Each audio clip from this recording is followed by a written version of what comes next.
The world is full of urban legends, remarkable stories that spread like viruses around the planet, mutating and evolving until no one can remember which ones are true and which ones are urban legends.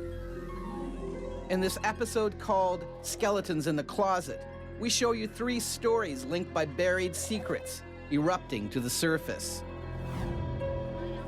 First up, a Milwaukee detective loses himself in a viciously vexing case.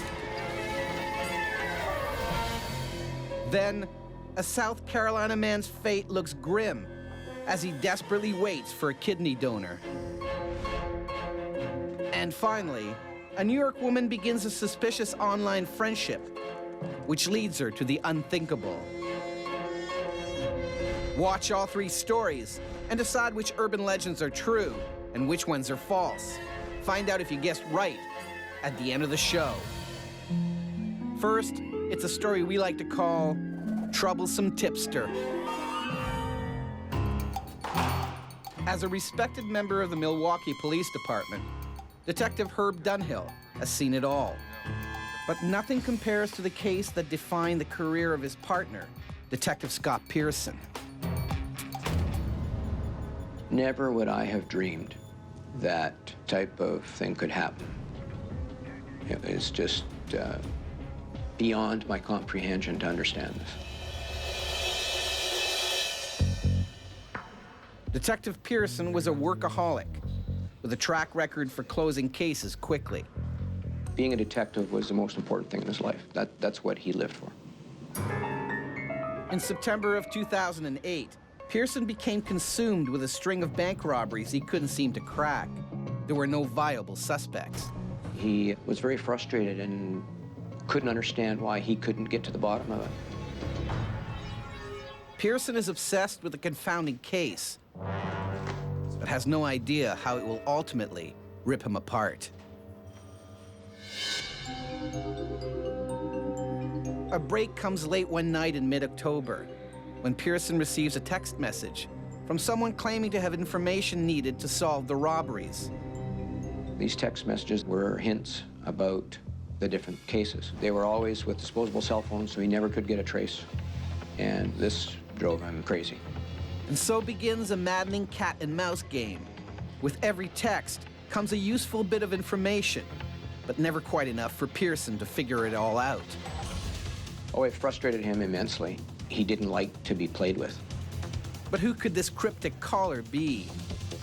He won't have to wait long to find out. 2.5 months later, something finally gives. But he felt that this was the lead that was going to solve the case for him. A strike team is briefed on the situation as Pearson stands by for the next text.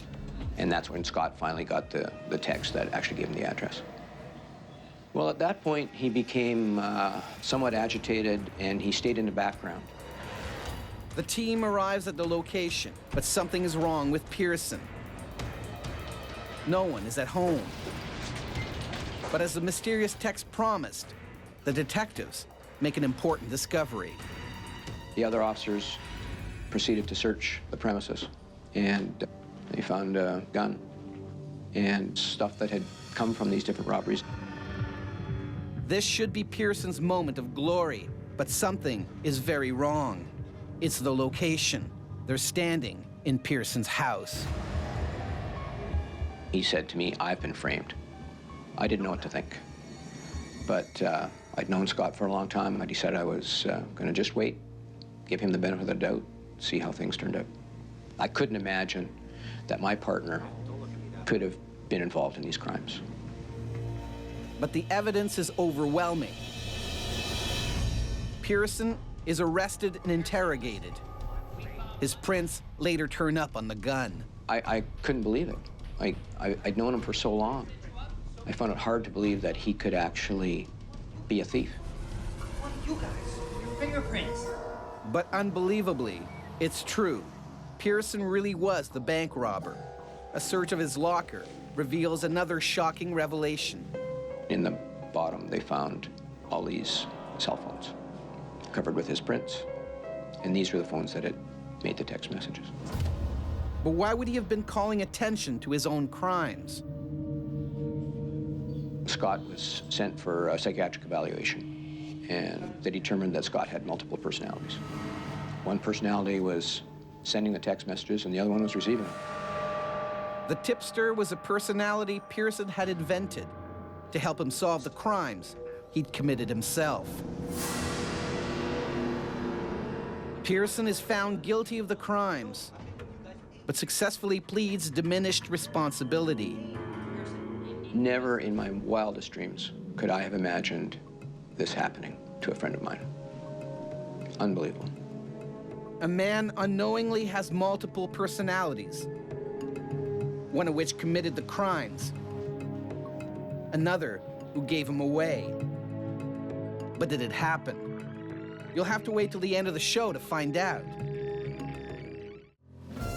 Mini-myth number 281, pregnancy. Florida teenager Kelly Scott was dismayed when her stomach started swelling one day. Soon after, she's hit with morning sickness and bizarre food cravings.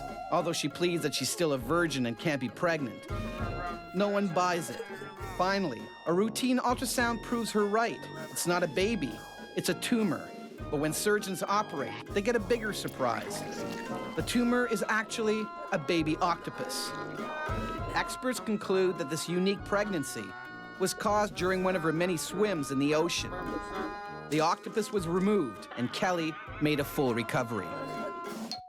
So, is it true or pregnantly preposterous? It was false. Newspapers have claimed that humans have given birth to frogs, squids, octopi, and snakes. But it's biologically impossible. On Urban Legends, we show you 3 stories. You have to decide which ones really happened and which ones are merely legends. So far, you've seen the tale of Scott Pearson, whose personality disorder had him committing crimes and trying to solve them all at the same time. But is it true or false? Find out at the end of the show. Now it's time for our next story. It's called Kidney Kinship. Alma Lynn Hayden looks like a happy Southern belle, but much of her life has been plagued by tragedy. I didn't really understand what was going to happen, how many lives were going to change, because of this. In 1998, Alma Lynn was a proud single mother who would do just about anything for her son Clay. She had raised him by herself, making a living as a commercial artist. But today, Alma Lynn's devotion to her son will be put to the ultimate test. Clay hasn't been well for some time. Hello? And the news is every mother's worst nightmare. The doctor called me, and he said, there's definitely something going on. Clay has a life-threatening problem. An infection has destroyed most of his kidneys. He needs a transplant, or he will die. He became deathly ill. It was very scary. Alma Lynn makes an amazing decision. She's going to give one of her kidneys to Clay. I was not a perfect match, but I was a good enough match, so we planned the transplant. It's a risky procedure, but Alma Lynn will do anything she can to save Clay. She's already lost one son. Back in the 60s, times were different about young unwed mothers. And once my parents found out, my choice was made for me. Then I went off to an unwed mother's home and had a little baby boy. Alma Lynn hasn't seen him since, but his absence has left a hole in her heart all of these years. I lost a baby, and now one of my other children is facing a terminal illness if it's not corrected. Mercifully, Alma Lynn isn't going to lose her son Clay as well. The transplant is a success. Almost immediately, he felt wonderful. All right. Happy times. Clay was a real champ. It's great to have an appetite again. But tragically, the joy is short-lived.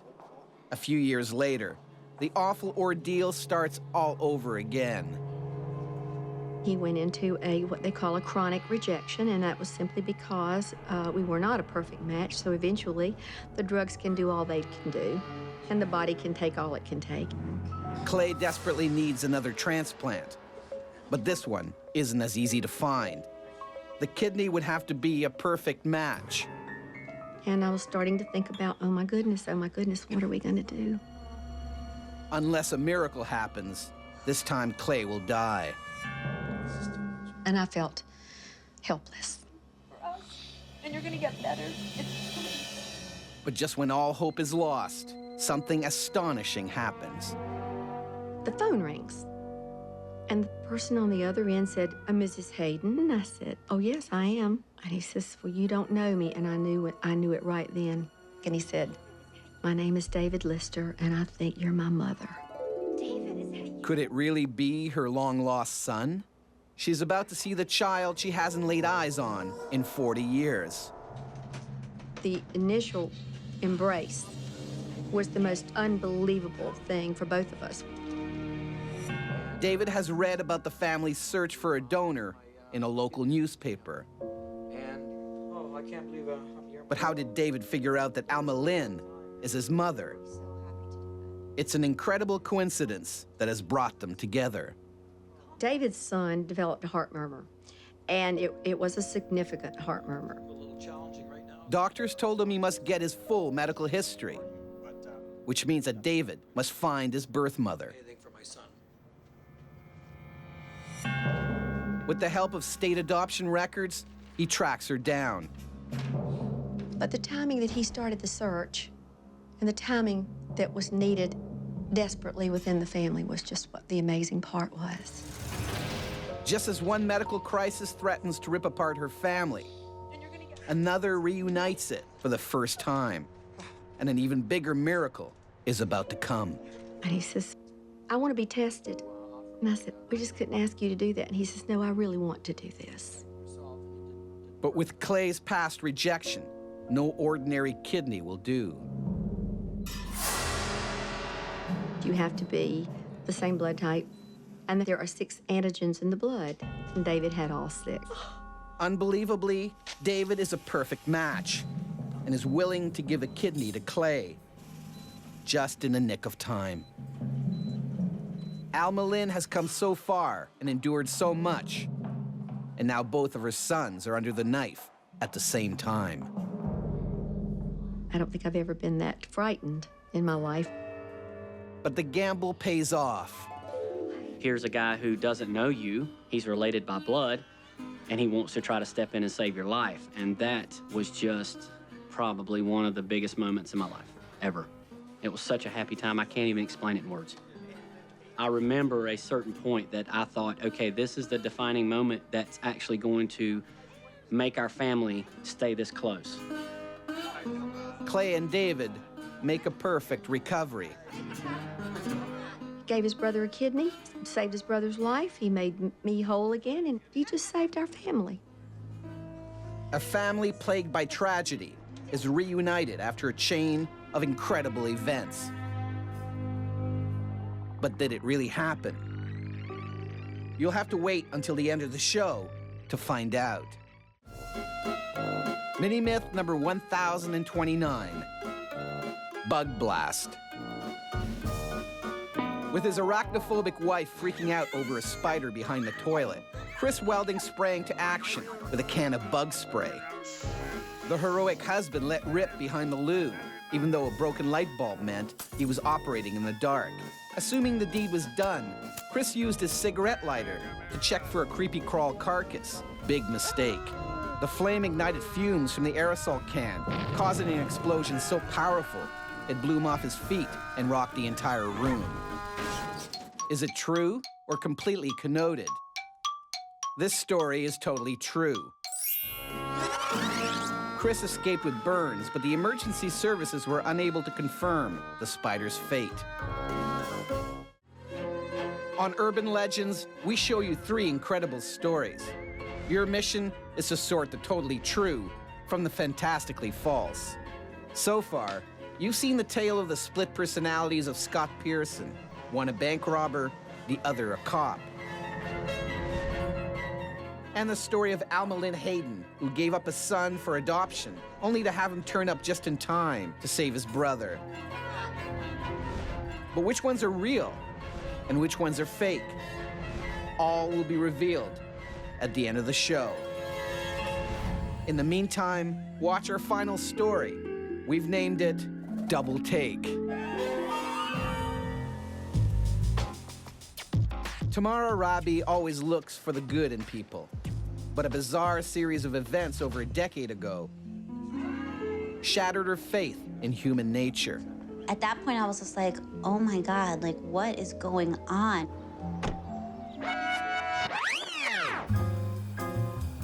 Manhattan, 2000. Tamara is planning to attend a small liberal arts college, but instead chooses Hofstra, a large university on Long Island.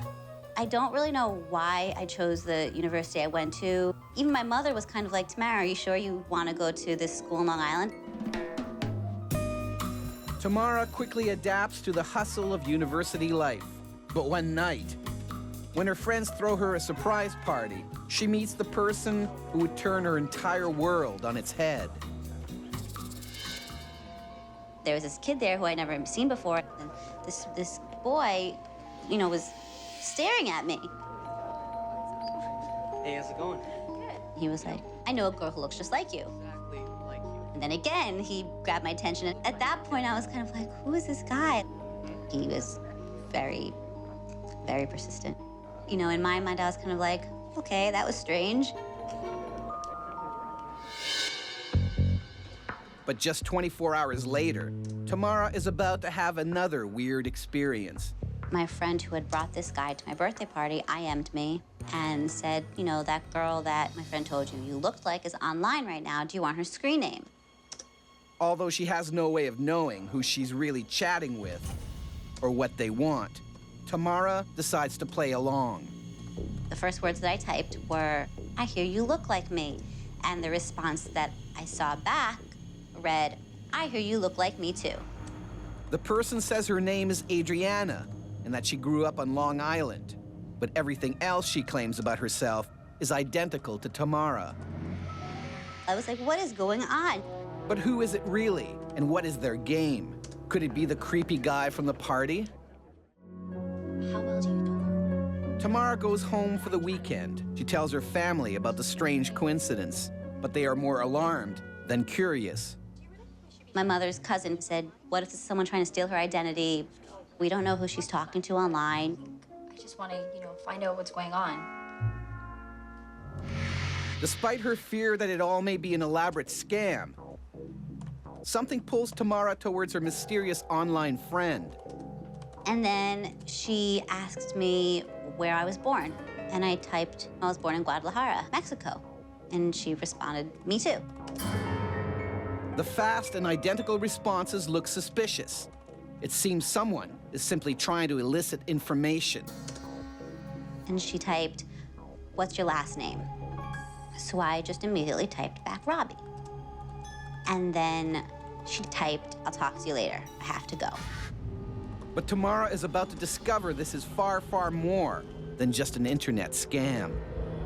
So that was kind of the last day that my life was as I had known it for the past 20 years. The next day, Adriana appears again. This time, it's different. She wants to meet in person. Unable to resist her curiosity, Tamara heads to the rendezvous with some friends as backup. I felt like I was in a movie. I said, let's just leave. I don't really want to do this anymore. Like, I'm really scared. Then all of a sudden, their faces turned white, their eyes popped out of their head, and they, like, started freaking out. Tamara is about to come face to face with her destiny.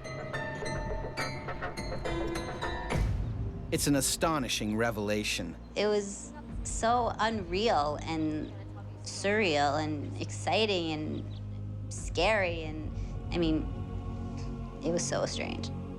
She's looking at an identical twin sister that up until now she didn't know existed. The girls were adopted separately from Mexico at birth. While Tamara's parents knew nothing of a twin, Adriana's knew a little, including the adopted family's name, Rabi. that was the last piece of the puzzle for Adriana. If I didn't go to the school that I chose, sometimes I think none of this would have happened. Sometimes I think it would have been inevitable. Some part of me thinks, you know, the universe works in strange ways that you can't always avoid certain things happening. An adopted young woman spends her life not knowing about her twin sister, only to find her at her own university. But did it happen, or are you seeing double deception? It's time to reveal the truth about our three incredible stories. First up, it's the story of Scott Pearson, whose personality disorder created the perfect conflict between cop and robber. But is it fact or fiction? My name is not Herb Dunhill, and this is a fake story. This story is fake, but there are many legends around the idea of multiple personalities.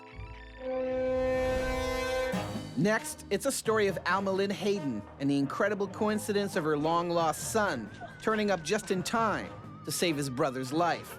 But is it true? My name is Alma Lynn Hayden, and I'm happy to say that this is my true story. Incredibly, it really happened, and the family has since grown very close. Which leaves a story of Tamara Rabi, who, by getting to know a stranger online, discovered she had an identical twin sister. I'm Tamara Rabi. And I'm Adriana Scott. And this is a true story. This story is totally true.